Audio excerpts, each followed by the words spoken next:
Welcome to the afternoon session. We are basically, this whole thing is the countdown to E-Day. It really is the time where the rubber meets the road, and that is why we call this next section where the rubber meets the road. And so community engagement is the topic of the first talk. You will find equally concrete, insightful information to be had from our panel of experts.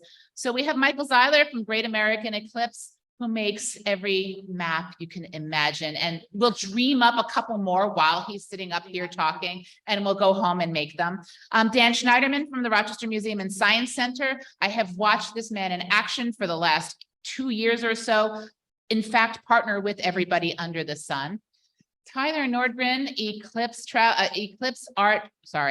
Space Art Travel Bureau, artist and astronomer, or astronomer and artist. It's never certain which one, but he is going to be talking about outreach through art.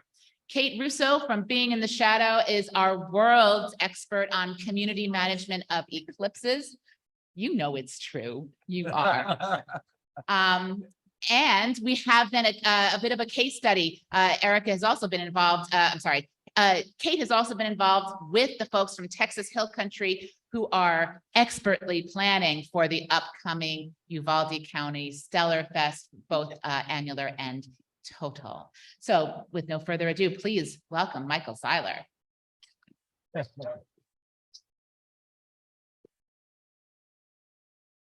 I'm setting my stopwatch so I can be a responsible speaker and only take my 7 minutes.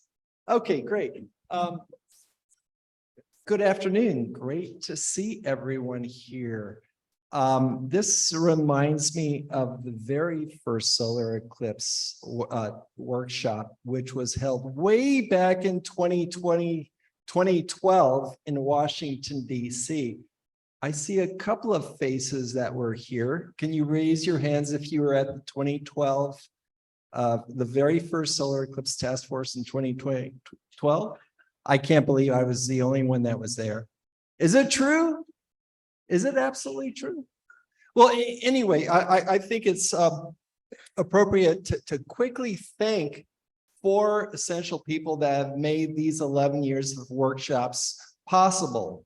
And they are Dr. Shadia Habal, Dr. Rick Feinberg, Dr. Angela Speck, and Deb Ross. So please, let's give us a hand to all 4 of them and thank them for many, many hours of their work. Thank you.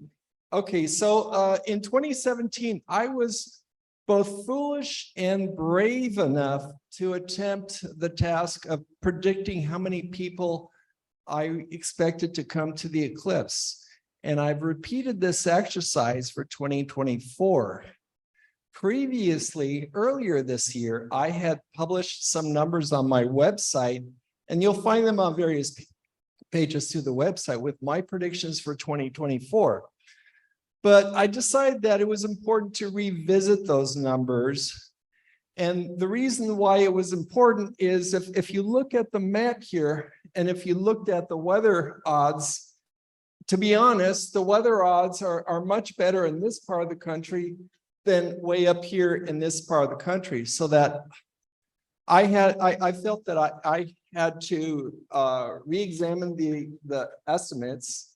And so where's my clicker? Is this?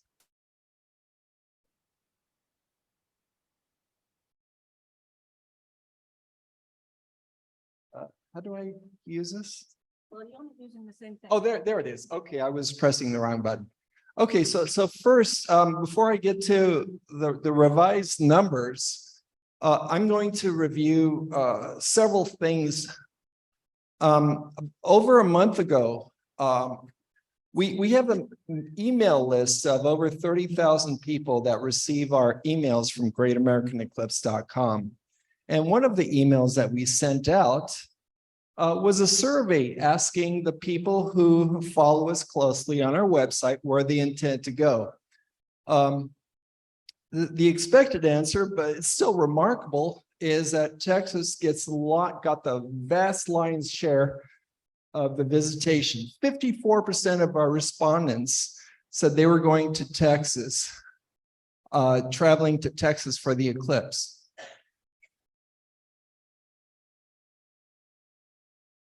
And I will just gloss over these numbers because you will be able to examine these on the PDF that you will receive after the conference, but I break it down by state.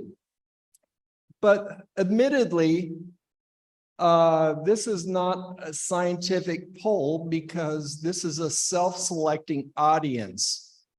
So keep that in mind. And another thing I decide to look at is on our website, we sell state maps of all the states in the eclipse path. And I looked at the numbers of sales that we made for each of those state maps. Again, Texas comes out to just over 53%, but this is a self-selecting audience.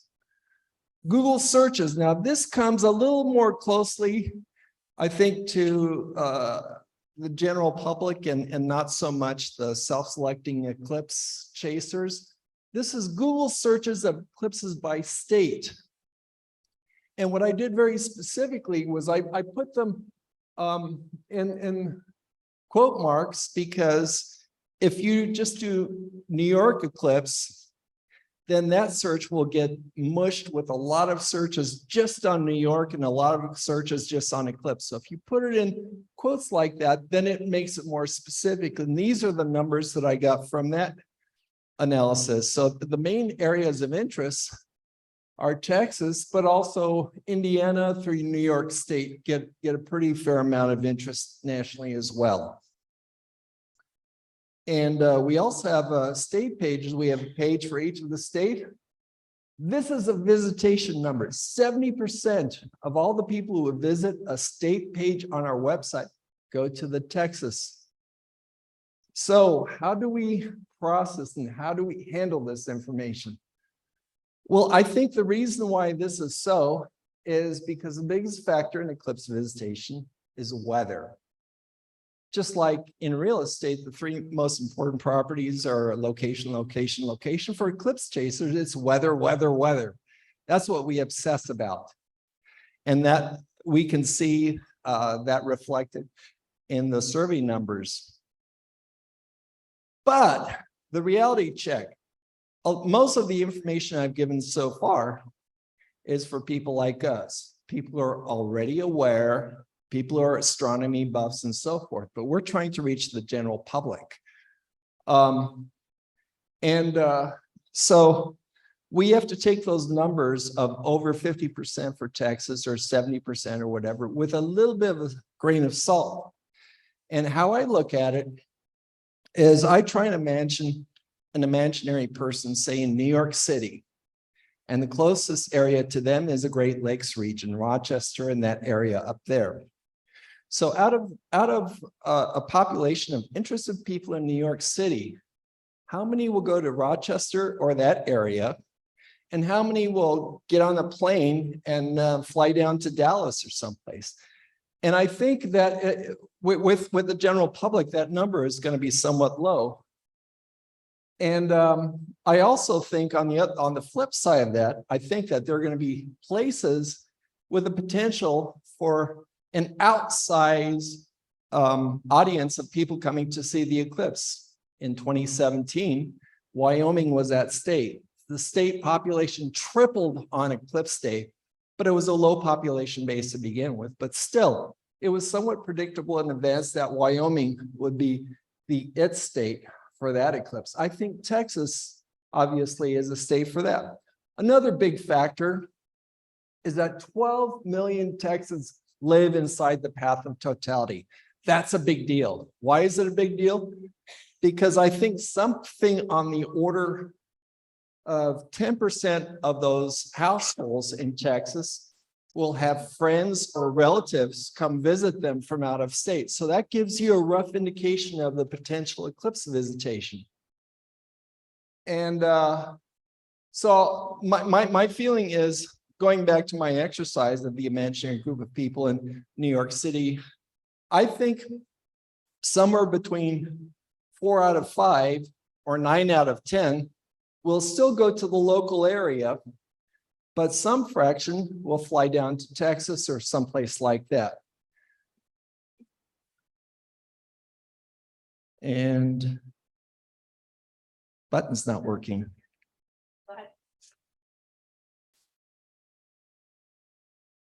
Okay, so synthesizing all the information and incorporating the fact that most people will still go to the closest location on the eclipse path. I came up with these adjustment factors to the eclipse visitation numbers that I published before. Hey, babe. And I estimate that Texas will get about 50% more visitors than my raw model calculated. And I won't go into the details of the How model. big is that? You can find it on the website. And then obviously, No, don't give me like, the give weather me the prospects are real dim dimensions. up in the far Okay. eastern states, New Hampshire, Okay, do that, Vermont, and please. Maine. All right. So they accordingly get All a right, lower bye-bye. factor. And the result of all of this is, that's not it. Okay. Oh, other way. Okay, so these are my new computed numbers for total expected eclipse visitation. To just recap the numbers, because the numbers are small, but you will get all these on your PDF. I estimate over 1 million, potentially over 1 million people will visit Texas for the eclipse. And you can see these numbers. One thing to keep in mind about these numbers is I've seen several estimates that the economic impact of a visitor to the path of the eclipse is somewhere between $200 and $300 per day per visitor. So you can take these numbers and do the math and get a rough estimate of what the potential economic impact in your community is. It's big.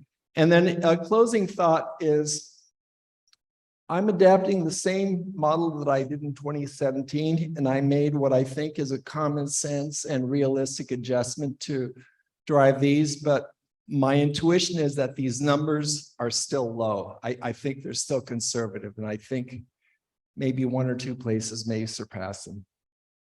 But it's better to be a little bit conservative. Thank you.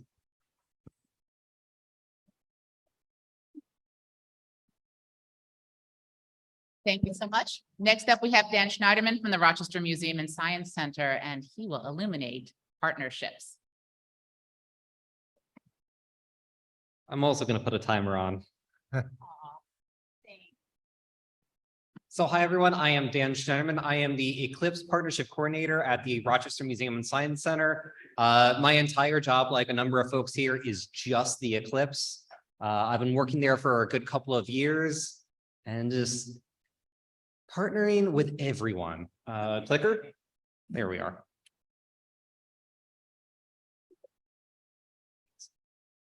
So early on in my job, I would say literally in the first 2 weeks, I was up almost every night just thinking about our local population.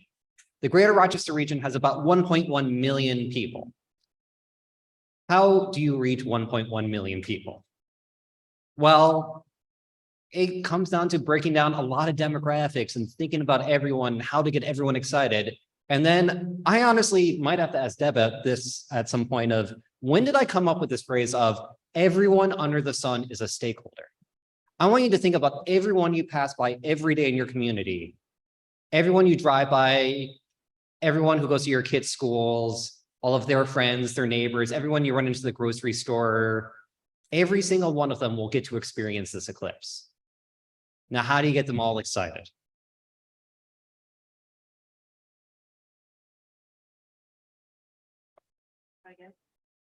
There we go. Well, you start thinking about the entire ecosystem. So here, people from last year's workshop, you might remember this slide.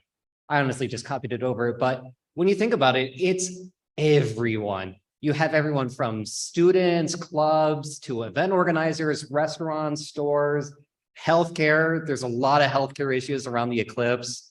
You have elder care, religious organizations. It is literally everyone. And here's the thing, you can't expect people to come to you. You can't expect everyone to be searching online. You can't expect everyone to just automatically know. A lot of people don't watch the news or aren't on social media as often, or they just don't hit the right times when stories are out there. You have to go to where people are.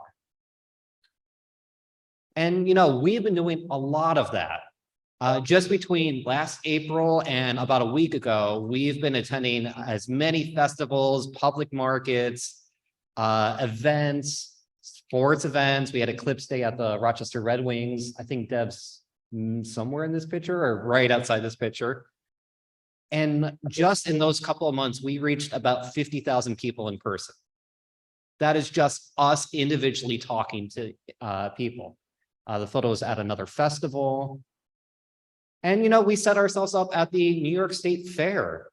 The New York State Fair sees almost about 1 million people during the entire length of their event. And even if we get only about 10% of people stopping by our area or walking by, that's still about 90,000 people across the state. You need to go to where people already are at their festivals, at their events, in their neighborhoods. There's so many things already to just kind of tie the Eclipse into. Also, I like to point out that that's Tyler when he stopped by.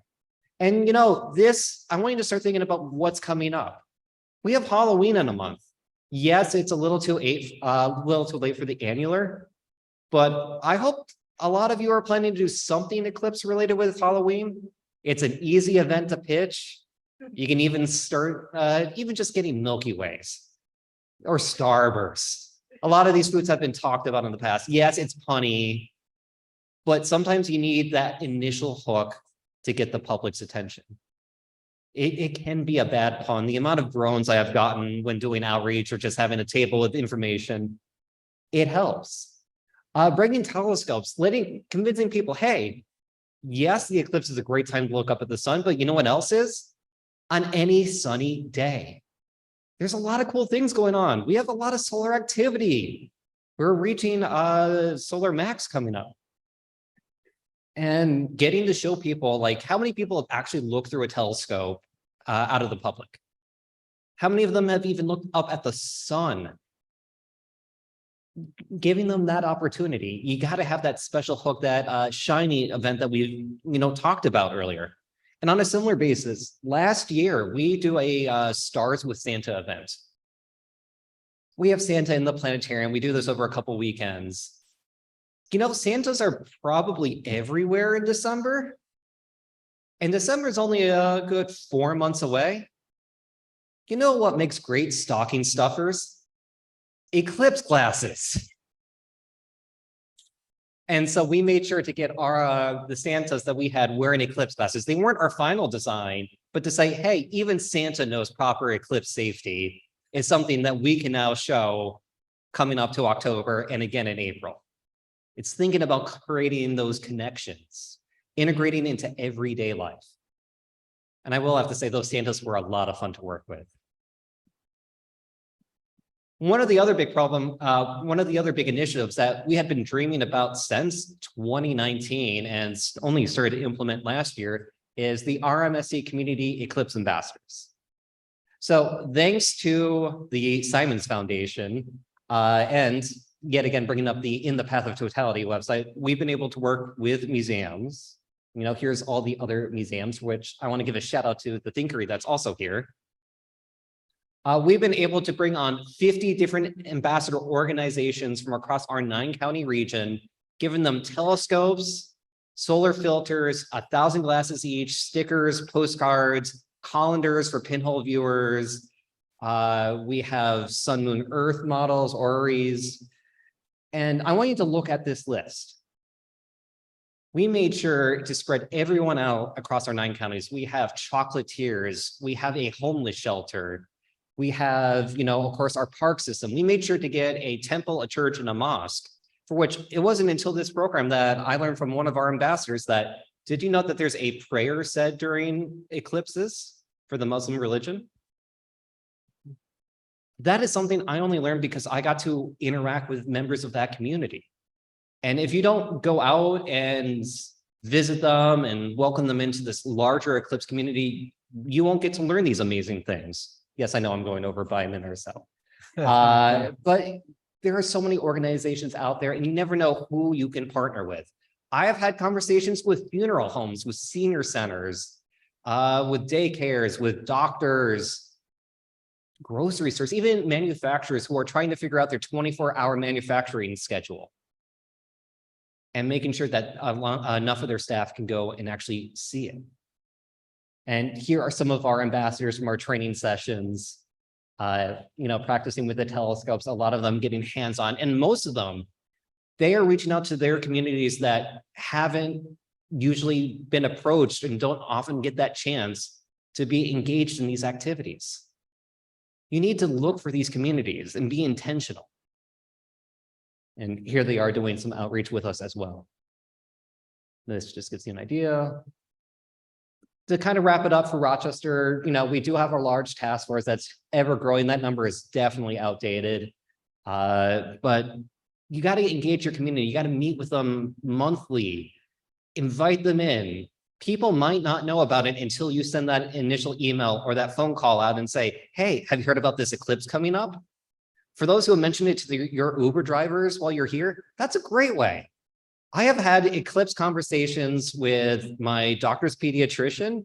I have had them with people checking me out at grocery stores. You just got to kind of toss it out there. Yes, you're going to be known as that person for at least a little bit, but lean into it. Here's a very outdated list of just a bunch of people involved and from some of our meetings. Whenever we do meetings, we do make sure to have them hybrid because we know not everyone can travel. Be sure to get your meetings recorded.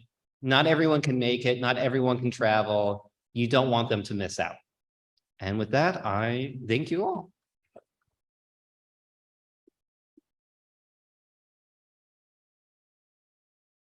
So there is nothing like art to pull a community together. When I first met Tyler in the 2019 meeting in St. Louis, I'm afraid he was confronted with a bit of a fangirl who immediately said, you have to come to Rochester to make our art right now. So he did the next month. Art has an impact. There's a lot of art being created for this eclipse, and Tyler's going to tell us more about how to go about that.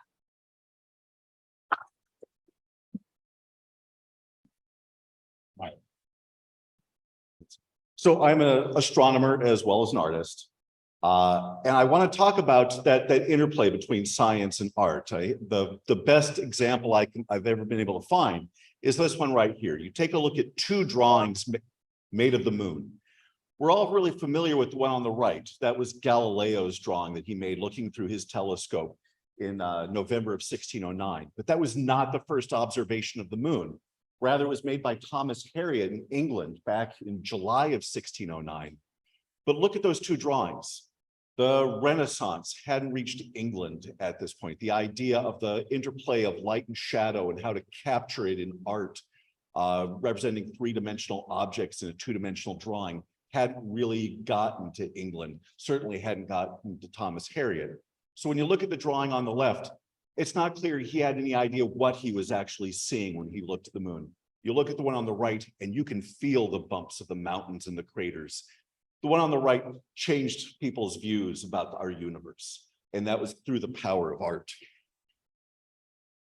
A little bit more recently, in 1871, the first government-funded scientific expedition out to the Wyoming Territory to see these strange geological features of the Yellowstone region took along two artists. One was a photographer with this brand new technology, but the other was a painter, Thomas Moran.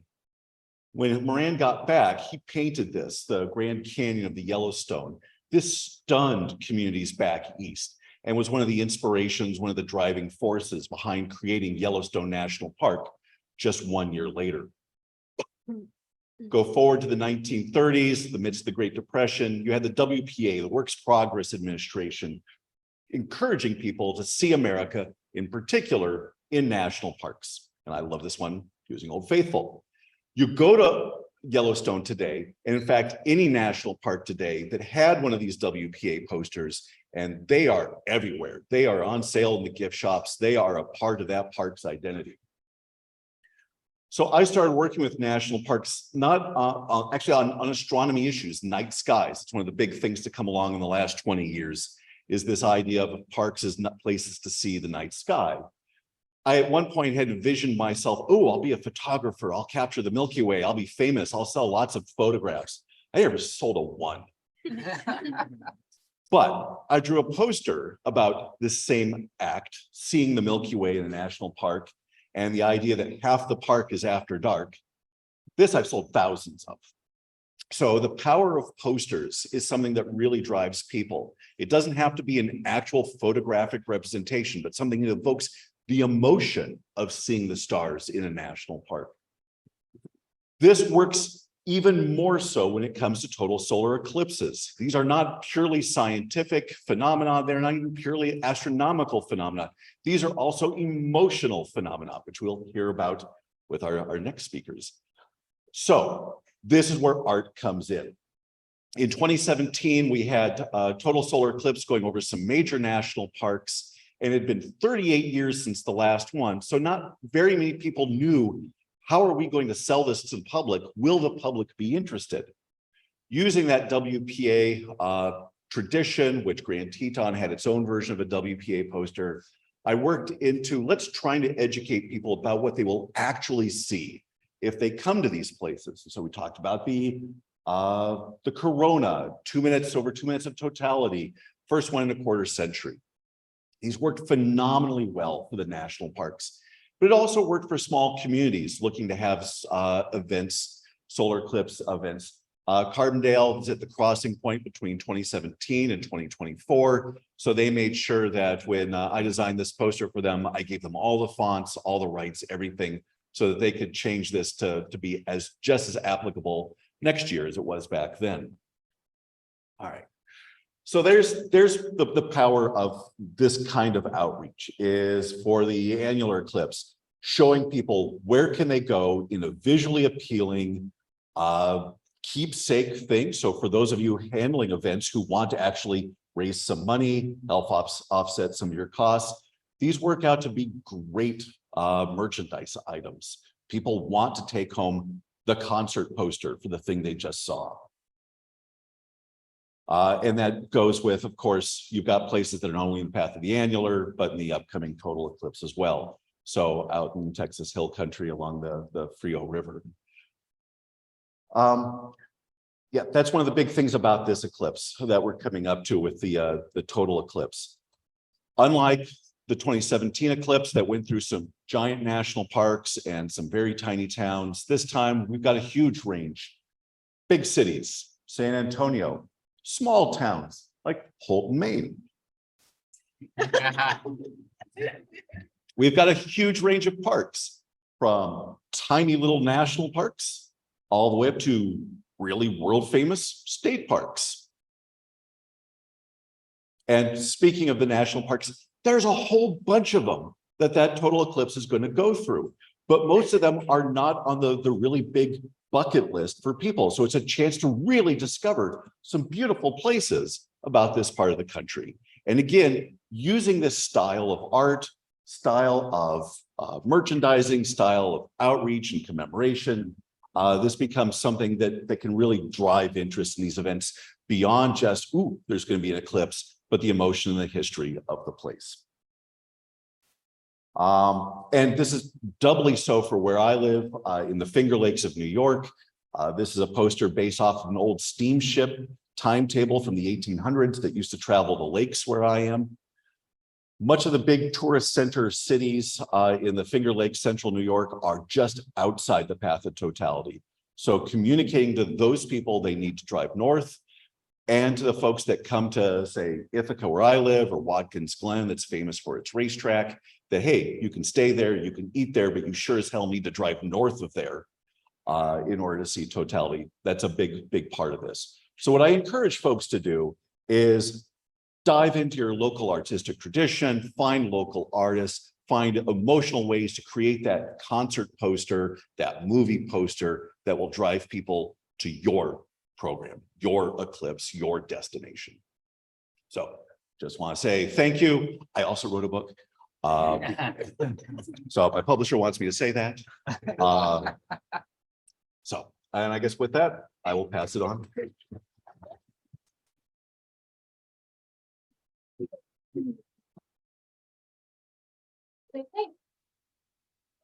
Oh, okay. Next up, we have Kate Rousseau. As I said, the world's eclipse expert. You will not be disappointed. All right. Great, sweetie. Perfect.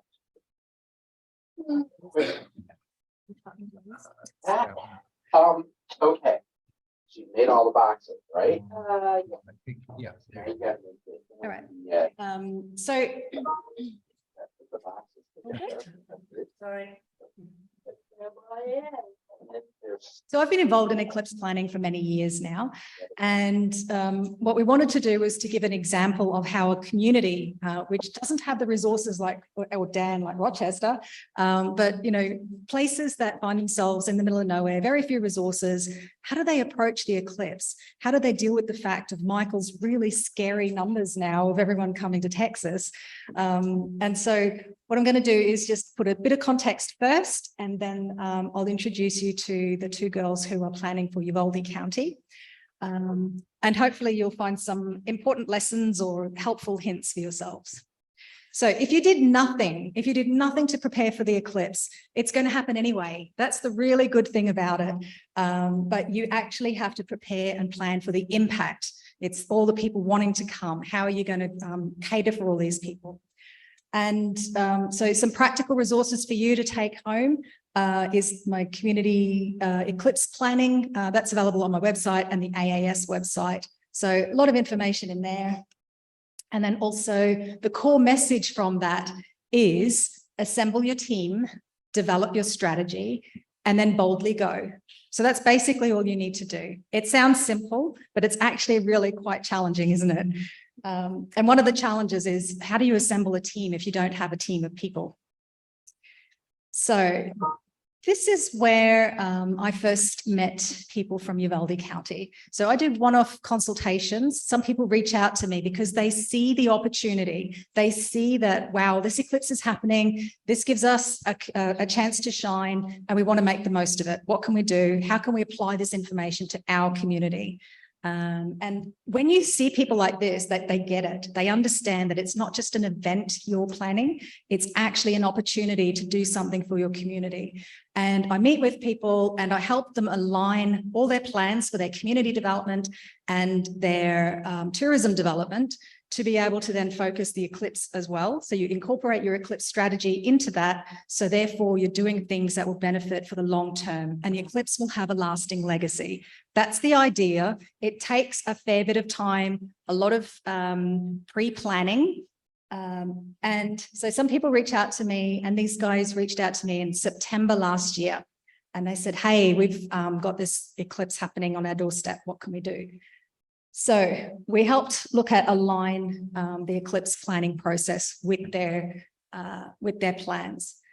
And this is what I do when I go through these consultations with people. I just help them identify what's unique about their region, how can they brand the eclipse within the context of their community, and then also what's the legacy, how is this going to be good for the long term.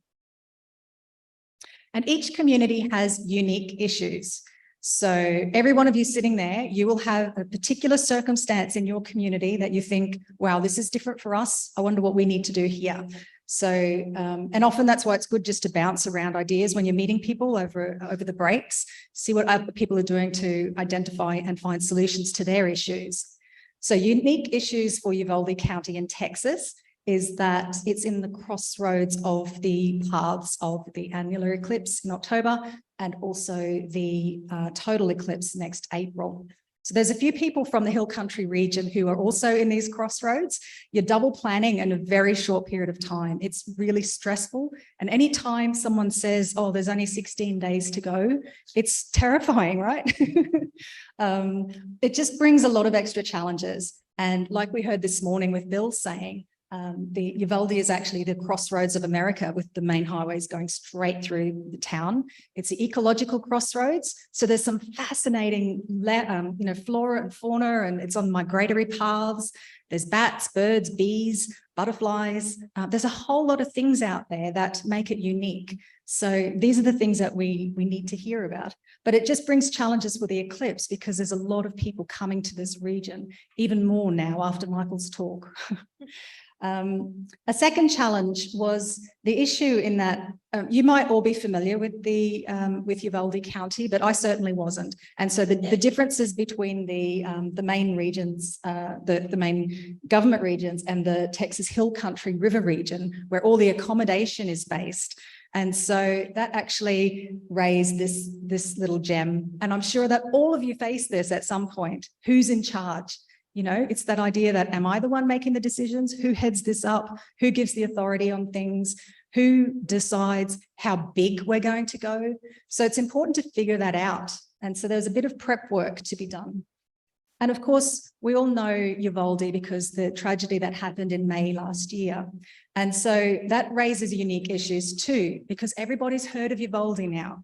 Everybody associates Uvalde with tragedy and sadness. And there's the perceptions that need to be looked at, and also the media, the role of the media at the moment, because they're camped out in town. Every little story is related to the tragedy. So, you know, sometimes towns lose their ability to take control of the narrative. So these were quite unique for Uvalde County. So from about January to April, I was involved. So I live in Australia, very rural. So meeting these guys for almost like weekly sessions, a lot of work to try and figure out the strategy. We came up with a strategy. We had our goals of what we wanted to achieve. There were 6 recommendations that I'd made, and then outlined it all in a detail about how they go about implementing it. And then the plan was there was going to be a full-time eclipse coordinator who would be on board to be able to deliver that. And so from that perspective, they were able to assemble their team. So they identified the issues. They brought me in to guide. They got the funding for a full-time eclipse coordinator. The strategy was developed, and then boldly glow when no one else has gone before. So there they were. I went off chasing eclipses in Australia. And then I caught up with the girls again in June in the Albuquerque meeting. And it was then that I heard that the practicalities of the full-time eclipse coordinator didn't really plan out in the way that that was expected. And on the ground, some of the things that were to be implemented, there was a real struggle because there's just not the people there to do it. And I'm sure that's familiar with all of you. So we did a big pivot at that meeting. Day 1, there was a lot of thinking. Day 2, we kind of really pulled together a bit of a plan. And the plan was that, right, we'd refocus, I'd re-engage, and we'd focus on the October eclipse. And we'll put together something, and that will be the framework that they can then use for the main eclipse. So straight after the Albuquerque meeting, I visited Uvalde County for the first time. And we set up a few, very intense days, I must say. We moved mountains on those days, made the connections that we needed. And since then, we've been working really hard to move things forward. So I'm going to introduce Hayley and Erica. So Erica is the director of Visit Uvalde County, and Hayley is the marketing manager. But these 2 girls are pretty much on the ground, panicking. Doing a great job, and it just shows you that you can do things, you do the best you can with the resources you have at the time. So.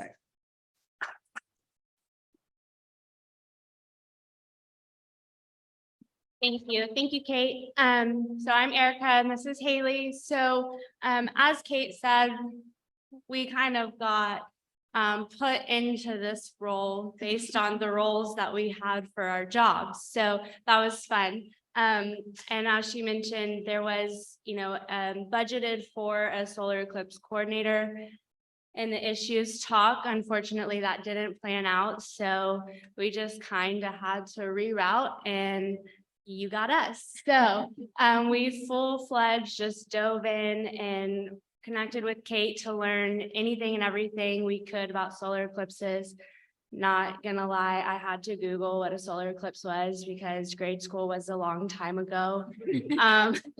So guilty, but she was a science teacher and so she was all in it. And so together, we just dove in into Kate's plan and started creating what the solar eclipse would look like in Uvalde County. We have a very interesting county as far as rural, small, not a ton of resources, not always the same passion across the county as we found ourselves to have in this. And so we dove straight in, and the biggest thing we learned in talking with Kate was creating task forces, because although we wanted to, we couldn't accomplish all of it on our own. Us two small little people couldn't do it all by ourselves. Although Kate helped a lot in that, it still wasn't possible just the three of us doing it. So we created our task forces, which are up here on the board. One of them was an entertainment, tourism, and marketing task force. The second was a community outreach, infrastructure and logistics, and of course, emergency operations. These are very important that we learned in this, is because we were able to find the people in our communities that fit into these task forces and give them a set of things that they needed to do, hand it off to them and let them go do their thing. And then we would come back monthly. We created a huge big spreadsheet that we could keep track of. So we weren't constantly having to be in communication every single day. We could get our updates on that spreadsheet. So anytime anyone came to us and said, like, where are we at with this?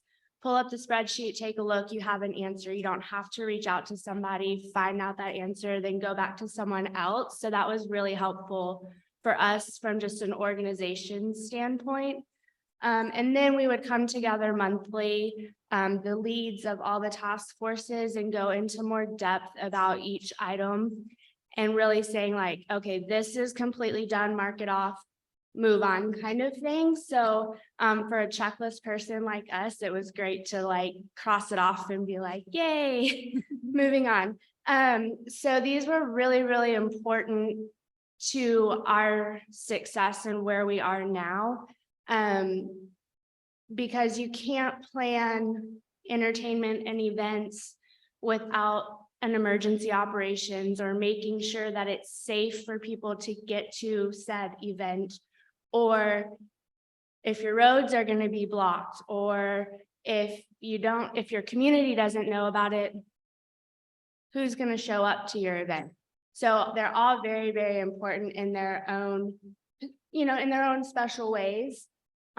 So next, wrong way. So this is just a little layout of the events that we have planned. Haley, if you want to take over. So with those 4 task forces, this is everything that we were able to pull together for October.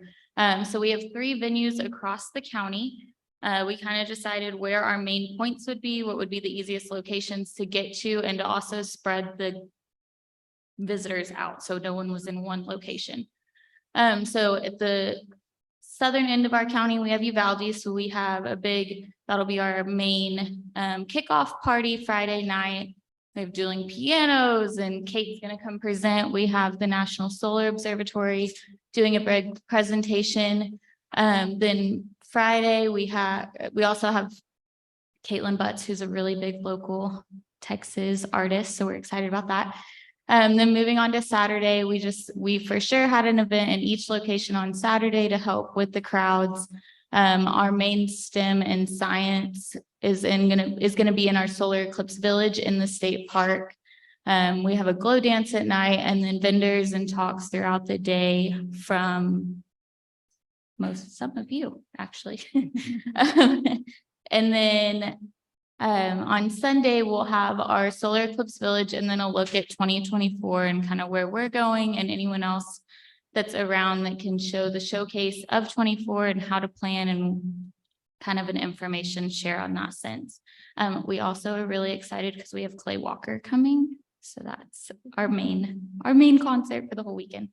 But yeah, this is everything that we have planned. So we hope that April's even bigger.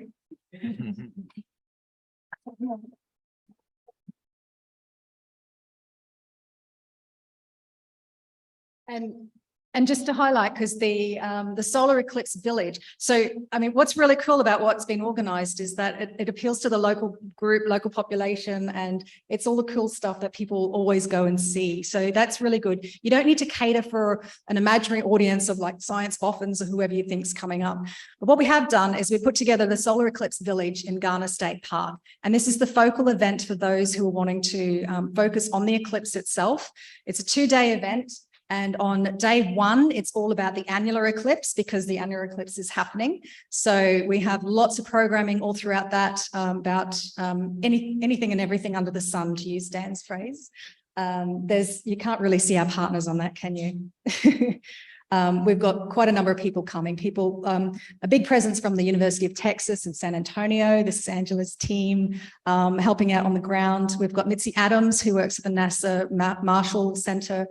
She's coming and doing the guided viewing, and there'll be workshops for children. We've got the National Solar Observatory, Sul Ross State University, La Fronteras STEM Research Institute. So these are all the groups that are actually going out to do outreach for local communities. There's a whole pile of stuff. It's now on the website. So on the Saturday, all about the annular. The Sunday is very exciting. So we think Sunday is going to be really cool and very big because it's the showcase of the total solar eclipse. This is where we've got a whole range of new programming, same partners, but talking about the different things that are happening in 2024. We've got a big focus on citizen science. And so a number of the leaders there will be giving updates about it all. In the afternoon, we've got some local people who are coming along, and you know, how cool was Bill before? He's not here now, but we're hoping to get him too. But local weather, local tips. So if you're planning to actually chase in the crossroads or in the hill country region, you want to kind of know about all this sort of stuff from the local perspective. So that's on offer. There's adult learning, there's creative things for children. It's all going on. So we've only just now started to promote it, but we think it will be very popular. And we'll have pavilions for science, the locals, local tourism, because within that, we want to promote the region for the longer term. And that's the legacy of this. So there's the details for the girls. So, and can I just say that they have worked behind the scenes on this. They pulled together those stakeholders without my involvement. They've been doing that on the ground, and credit where credit is due. So thank you very much.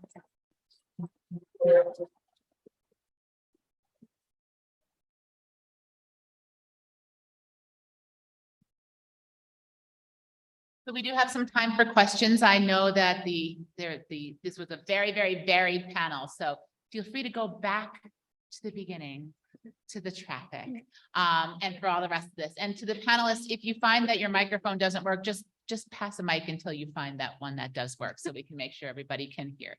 There, you can turn it on too, but no. Questions? I have no chance getting to the microphone, No problem. but I have 50-year development of teacher voice. It's a quick comment from the last talk. You miss a whole bunch of stuff that's happening in your county. Can I get into the microphone or leave one line? Okay, yeah, I'm not averse to these things. I just can't walk.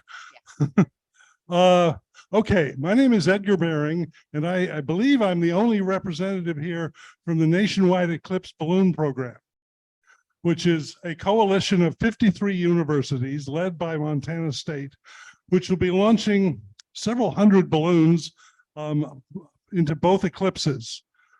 20% of those universities will be launching from the Texas Hill Country somewhere in 2 weeks. 10% are launching from Uvalde County, 1 from Concan, the other 4 from Utopia. And I think we need to talk. I do have a poster. You can see on my posters a lot of the details. Where can everybody go to find out more information about this for forever, for all over? Is there a website? I didn't hear you. Is there a website that everybody can go to find out more details? I put a poster in the poster session. I was thinking for the lovely people online. The website, gee, eclipse.montana.edu. Thank you so much. And thank you for raising that, because I've been inviting partners from everywhere and anywhere to come. And we've initially started to focus on those who who approached us, who wanted to take part in some things. So we haven't been able to get to everybody, and I'm really excited to hear about your project and that you've got the poster in. So we look forward to seeing you and talking some more. Other questions? Please, yes. We got one right over here too. Thanks. Thanks very much. I'm Armin Bernhardt. It's a question for Allie and Erica. And I don't want to speak specifically about hill country, about Valley, but also refer to hill country. Just curious, both of us Texans know that hill country is a bunch of old 2-lane streets that are hairpin curves. How are we going to handle that in April to 8 with all the people going for totality in that area? So we have a whole task force for that. Can you all hear me? I don't know if our emergency operations task force, they're working on getting road signs and the marquees signs to help direct to some of the more rural roads in the area, the farm to market roads and things like that, that people Google doesn't take you down those roads to get to different areas. So to help direct traffic through those roads as well, so that the main roads aren't as bogged down. And then we're talking about having officers and game wardens, all of the resources we can find to help direct traffic, to hopefully keep it moving. Yeah, everything. I think another big piece to that is getting that information out in the public. So as we get closer to the April eclipse, starting to just inform the people that are visiting to your area that those situations are there, that there are smaller roads. Make sure you drive slow. We have lots of deer. Make sure you look out for the deer and the random cow that goes across the road kind of situation. So just using social media and outreach to educate and inform people that are visiting this rural area that what they're up against when they come. Because a lot of people that will be traveling may not have ever experienced a 2-lane road that has deer jumping across it and hairpin turns and that kind of thing. So I think that's a big piece of it as well. Yeah, Yes. and the wider context of that is that for April next year, we want people to come and stay put. So we're not looking at getting people to drive around to lots of different events. The idea is that we're trying to coordinate things so that everyone just kind of comes and stays put to minimize the local traffic on the road. And I think that's what needs to be done for high population areas. And so those that are planning on coming in for the day, I think you've got on the website, like come and, what's the phrase? Stay and play or eclipse on the go. There you go. So there are plans for that, and that will help coordinate to be able to move traffic to where we think it's coming from to specific locations, so it can be coordinated much more easily. So there are challenges with that, of course, but there are good solutions that are there on the ground, and obviously there needs to be a lot more too. Still a lot more happening, but it's being taken seriously. Well, kind of building off of that is something that we've been encouraging. One of the few requirements that we've given all of our ambassadors is that on the day of April 8th, they have to either run a eclipse viewing event or support an eclipse viewing event. Our goal has been to decentralize as much as possible, get people to go to their closest community location. This could be a library, this could be a church, this could be a food pantry. Whatever is closest to you, we recommend going there. As much as we want everyone to come to the museum, we want people to go away from it, which has been very counterintuitive throughout this whole process. But the more viewing sites, the better. And also in Rochester, we're trying to help people as they know that their relatives are coming and their friends are coming. We are using the hashtag Take Tuesday Too as the, hey, make sure they stay overnight that night as well. Question here. Hi, James McLean, National Park Service. I had a question for Michael. Did you take into consideration our international visitors with your calculations? Yeah, I do it. In the numbers that I showed earlier in our survey, we did get a significant response from international. And I'm sorry, I just didn't have enough time in the last week as I was putting this together to incorporate those international numbers. But yes, there is, and it's somewhat as you expect. The overwhelming, the majority of international visitors, of course, are coming to Texas, as you would expect. Let's see. Oh, and also I'd like to just say one other thing, and that is that in these presentations, we're hearing about a lot of exciting events and initiatives and so forth. And at Great American Eclipse, we run a fun daily social media little thing called the Eclipse Daily.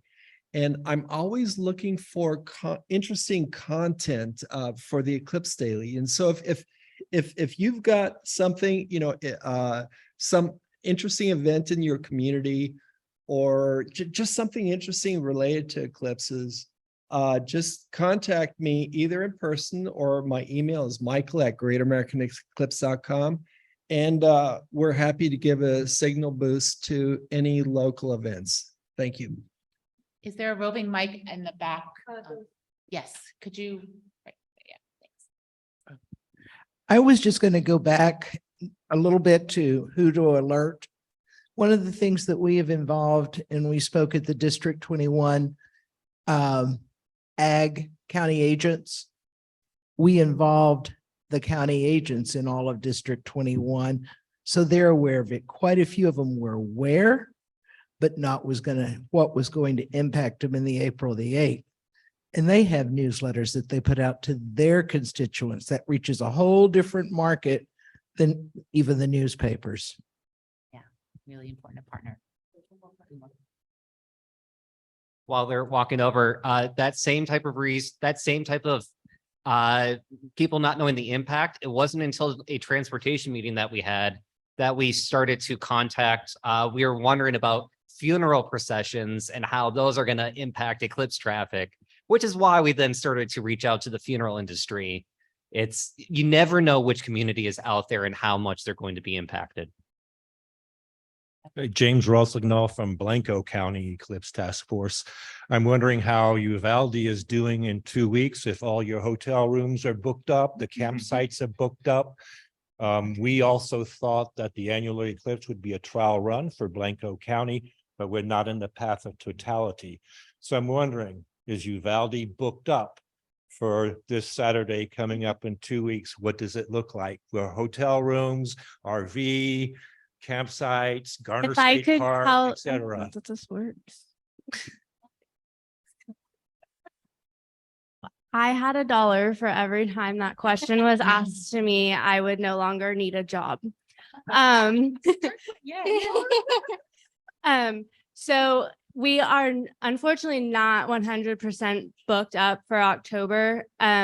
We have seen an increase of bookings here in the last couple of weeks. I think it's because the weather forecast and stuff like that is now reaching the date. So people are seeing exactly what kind of clear skies and great weather and that kind of thing that we're having. So we are starting to see an increase in that. So I'm hoping by the time we reach October 14th that we're full. I get hives thinking about that being full, because we just had a whole summer of full. But for October, we're not quite, but April, we're about almost 100% booked for April already. Yeah. Could I just follow up on that with a question to Michael? I feel like you have data from accesses to your website and how it increased, at what point, the month before from 2017. Yeah. Can you just speak to that for a second about when that traffic really? Oh, well, absolutely. And a good way for anyone to look at this, we have internal metrics that we look on our website, but for anyone else, go to trends.google.com and type in the search phrase solar eclipse or something like that, or annular solar eclipse. And then you'll see, but then what I would also do is if you do it for today, you'll see a rise, but it won't be as high, obviously, as it will be in 2 weeks. But what you could do is you could take the Google Trends and then put a date range around May 20th, 2012, which was the last annular solar eclipse, and go say 3 months before May 20th, 2012, up through that eclipse day, and look at the spike of interest as it develops. And most of us have no concept about the traffic that we're going to experience on that day. But it's a spike. If you ever had an education in physics, it's called a delta Dirac function. Thank you. You had a question. What about internet? I haven't heard anybody talk about that. You know, I'm thinking, how do, some people, we may need to get them a map before they ever get there. Where they can know how to get back to town or how to get somewhere else, so anybody have any comment about that? Because they say it might be down or, yeah. So we're actually planning on creating a map of our county and area that will be put out on the website and out through social media ahead of time, and then also have them printed to give out to all of our guests through our lodging partners.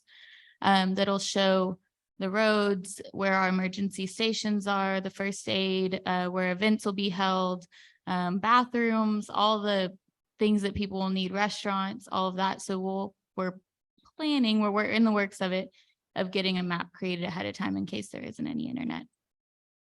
Okay, we're a little behind. So thank you so much for the panel. And we'll be convened back here in about 12 minutes.